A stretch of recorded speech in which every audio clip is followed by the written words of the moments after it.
Hello and welcome back to Underlab. Well, it's October, and that means in a few days it's going to be Halloween. Those of you with particularly good memories may remember me mentioning that it's my favourite time of year. Anyhow, because it's appropriate for the season, today's video is going to cover some extremely disturbing facts about Undertale that you quite possibly never knew. Once again, I've really tried my best to find some of the most obscure and unheard bits of trivia about the game. And trust me, I found some pretty spooky stuff. While Undertale isn't a horror game, it does have some creepy things in it, particularly within the true laboratory. But perhaps the scariest stuff is hidden away deep within lines of text, or is otherwise difficult to find. So clear out your closet of any spooky, scary skeletons, and let's count down 10 of the most disturbing facts about Undertale.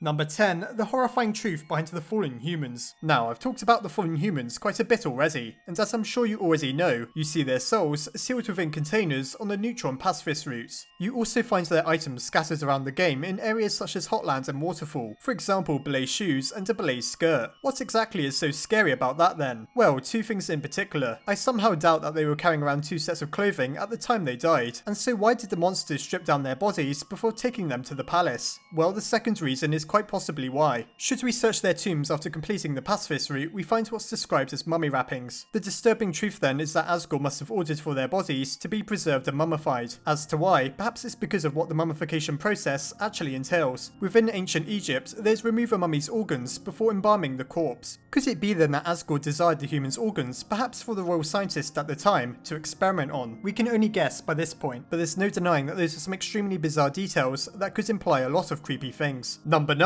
The plaques in Waterfall are lying. Here's a fact that becomes a lot more scary the more you think about it. Within Waterfall, we can find plaques describing the monster's history with humankind. Obviously, there's nothing disturbing about that by itself. However, they explain that the humans decided that monsters were a threat because of their ability to absorb human souls and become more powerful. We also see what's described as a very unsettling drawing, so we're led to believe that the monsters were driven underground purely because of humanity's fear. That clearly isn't true though. How do the monsters know that they can absorb human souls? And how do they know what will happen if they do? The only explanation is that it's happened in the past, and the monsters aren't quite as friendly as they try to make out. The truth is, these plaques are just propaganda. Even if it was just one in the past, there was clearly a terrible and evil monster responsible for stealing the souls of humans, and chances are they're the unsettling character depicted on one of the plaques. It really makes you think just what exactly we've unleashed upon the world at the end of the pacifist route. Number 8, the disturbing truth of the ruins. Things just keep getting weirder. The ruins is the first area we explore within Undertale, and it seems innocent enough. We even learn from a book in Toral's home that it was originally where the majority of monsters lived, and that it was literally called home. What completely contradicts all of this is the bizarre detail that Toral tells us at the very beginning of the game. She says she's going to guide us through the catacombs. Catacombs are essentially underground mass graves where hundreds if not thousands of corpses are kept. What exactly are we meant to infer by this then? Monsters don't even leave a body when they die, so are the ruins the place where monsters have been leaving the dust of their dead relatives. This is also the only time the ruins are referred to as such. It could be that in its isolation, the ruins have become a place of death and decay, which is a far cry from the gaudy pink and purple hallways we've become accustomed to. Number 7, the mystery of the Delta Rune. Here's a very intriguing point first made to me by my patron Zelda Butterfay. It's prophesied by monsters that an angel who has seen the surface will return and make the underground go empty. This angel seems to be Azrael Dreamer, a young monster who died and is then brought back on the pacifist route. His final form resembles the Delta Rune, but hold on a moment. Within the very introduction of the game, we see a monster who appears to be Toriel wearing robes with the Delta Rune on them. At this point in time, the monsters lived in peace with humanity. So what does the Delta Rune really represent? Why is it such a specific symbol? It surely isn't tied to the prophecy, as the monsters were using it before they were even sealed underground. Therefore, the Delta Rune could mean just about anything, and its purpose may even be somewhat ominous, particularly if you keep in mind what I said earlier about the plaques and how the monsters somehow know what will happen should a monster absorb a human soul. Number 6, Sans Paradox. Sans is a very complicated character who may be permanently smiling, but not because he's happy. In fact, he's just trying to live with the depression consuming his soul, and he breaks the facade a few times, particularly on the second time we go out to eat with him. What's making him so depressed? Well, he reveals on the genocide path that he knows because of us, everything inevitably comes to an end. That certainly seems to be true as we go on to reawaken Chara. However, why is he still miserable on the other routes? Surely the timeline never ends in those. What if he wasn't actually referring to the completion of the genocide path? Should we complete Undertale, it always ends eventually, and the characters' stories come to a close. It could very well be that no matter what we do, the world ends for Sans and the others, and that's the reality of why he's so depressed. His fate is literally inescapable. Number 5. CHARA'S lingering presence. You're probably aware that should you complete the genocide path, CHARA corrupts the game. What you might not have known is the extent to which it does. You will never know when booting up Undertale that it's corrupted, as there's no sign whatsoever until the end of the game, where you get the post-genocide ending. If you try to fix things, it turns out it isn't so simple. Going into your Undertale folder will reveal a new file that's clearly responsible for your eternal damnation. However, if you delete it, will just come back the moment you start up the game. The only way to be rid of CHARA for good is to delete the relevant files from your app data folder, or to use a program to bypass it. Toby really didn't want players to escape the consequences of the genocide path, and so he actually went to the length of fooling people that the game is completely impossible to restore. Even should you reinstall the game, if you don't do what I mentioned earlier, CHARA will still inevitably return. Now that's creepy. Number 4. The unaccounted for amalgamates. We all know the story of the amalgamates within the True Laboratory. They were originally individual monsters who became fused together thanks to injections of determination. While they're incredibly creepy by themselves, the vast majority of Undertale players are aware of their existence and their backstory. But what's never explained is 3 amalgamates in particular: Memoryhead, the amalgamate who tucks us into bed, and the one having a good old time in the shower. These amalgamates don't resemble any specific monsters, unlike the rest, and if they really are the fusions of other monsters, it's impossible to tell which. It seems quite possible that they have a story to them even darker than the rest, though their true origin is up for speculation. Number 3. Flowey's unnerving secrets. Now, I've talked about these a few times in the past already, but they really do deserve a place on this list. I'm specifically talking about Omega Flowey. Did you ever notice that the tubes surrounding his head resemble the petals of a flower? Did you also ever notice that his head resembles the determination extractor from the True Lab, and that he seems to have borrowed a TV from the same place? There's many disturbing implications as to why Flowey took inspiration from the True Lab to complete his horrific appearance. However, the most disturbing fact about him is that the green spiky balls with teeth that he fires at us are internally called within the game's files dentatas. Dentata translates to toothed vagina, so do with that information what you wish. Number 2. The sound of the barrier. Here's a pretty interesting fact for you. Did you know that the sound the barrier makes is actually that of a living, breathing creature? Well, not exactly, but it is the breathing of a creature from another game, specifically Earthbound. The deep, ominous sound is actually the breathing of Gygas, the final boss from Earthbound. It may have been modified somewhat, but there's no denying the extreme similarities between the two sounds. At the very least, it's clearly the inspiration for the barrier sound effect. Now, I don't know about you, but it seems pretty creepy to me that Toby felt the barrier should make the same noise as an entity described as the embodiment of all evil. Number 1. Is anything in Undertale real? Now, this one may delve more into theory than fact, but it's such a disturbing idea that it just had to appear on the list. There seems to be many inconsistencies and oddities within Undertale, and that may be because Gaster fragmented the timelines long ago. Here's an example. Gonakid, one of the NPCs speculated to be related to Gaster, has what resembles a plug socket in the back of their head. If you're wondering, it's not the pupils of their eyes, as it doesn't match up. Is this a subtle reference then that we're experiencing nothing more than a simulated reality? Why else do we remember CHARA'S memories in Waterfall, for example? There's just so many unexplained things in Undertale that are either plot holes or part of a much bigger scheme behind the scenes. Just think of how the technology of the core clashes with the archaic spears and metal armor the guards use, how humans could apparently use magic in the past, despite us being told that it isn't possible, and how some monsters seem to remember things after a reset. Could it be that Undertale is literally meant to be a game that's starting to go corrupt and glitch out? Maybe we'll only know in due time.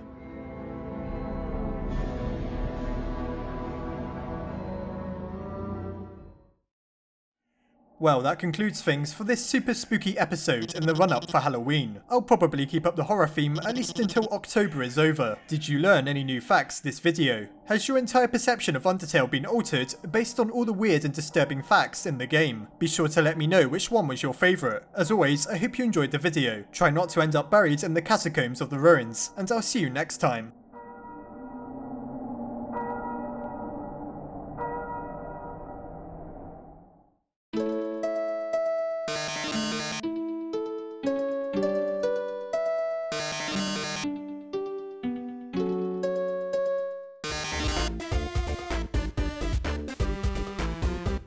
Before I go, I'd just like to say a massive thank you to my patrons, my head scientists Asgore and She, Cameron Vigil, Kay Jensen, Sophronius and Mary, and my Underlab scientists Crystal Sleet, Nicholas Dux, Armin Arlett, Marisa Ray, Corey Kidwell, Yushio Coroni, Sarah Wydra and Emily Gatewood. If you enjoyed this video, please consider checking out the Patreon link below, as well as the video that explains why I'd so massively appreciate your contribution.